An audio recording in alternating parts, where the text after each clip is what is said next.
எல்லாருக்கும் வணக்கம். நான் சாமி குருசாமி பேசுகிறேன்.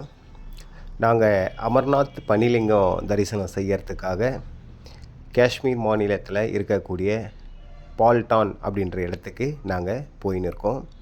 அப்படி பால்டான் அப்படின்ற இடத்துக்கு நாங்கள் போயின்னு இருக்கிறப்போ வழியில் மணிட்டான் அப்படின்னு சொல்லிட்டு ஒரு டவுன் வருது. அங்கேருந்து நாம் வலது பக்கம் திரும்பி உள்ளே போனோம் அப்படின்னு சொன்னால் கீர் பவானி அப்படின்னு சொல்லிட்டு சக்தி கோயில் வருது.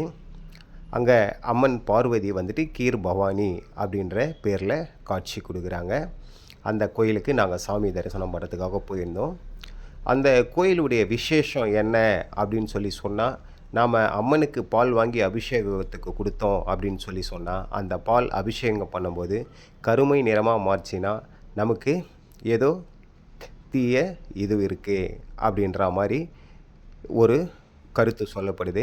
அதே போல் அம்மனுக்கு பால் வாங்கி நம்ம அபிஷேகம் பண்ணின்றப்போ தொடர்ச்சியாக நம்ம பண்ணோம் அப்படின்னு சொன்னால் அது நீங்கி அந்த தோஷங்கள்லாம் நீங்கி அது வெண்மை நிறமாக மாறுமா. அது வரைக்கும் நம்ம தொடர்ந்து அபிஷேகம் பண்ணணும் அப்படின்ற மாதிரி சொல்கிறாங்க. அப்போ நமக்கு ஏதாவது ஒரு கெட்டது இருந்துச்சுன்னா அது கருப்பு கலரில் மாறும், அது அங்கே நிவர்த்தி ஆகும் அப்படின்னு சொல்லி சொல்கிறாங்க.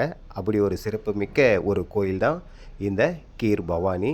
இந்த கீர் பவானியில் வந்து நம்ம பார்த்தோம்னா அம்பாளுக்கு நாமே தீப ஆராதனை காட்டலாம். ரொம்ப சிறப்பான கோயிலாக இருக்குது.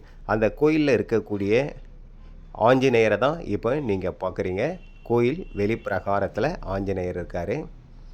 நிறைய அங்கே ஸ்தல விருட்சங்கள் இருக்குது. ரொம்ப சிறப்பாக அந்த ஆலயம் இருக்குது. அம்பாளுடைய வடிவத்தை பார்க்கும்போது நம்ம அறியாமையே நமக்கு ஒரு பக்தி பிறக்குது.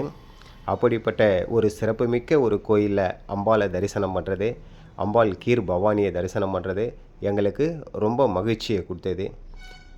நீங்கள் இந்த மாதிரி வந்து தரிசனம் பண்ணுறது பனிலிங்கத்தை தரிசனம் பண்ண போனீங்கன்னா கண்டிப்பாக கீர் பவானி போங்க, அம்பாளை தரிசனம் பண்ணுங்கள். ரொம்ப சிறப்பு.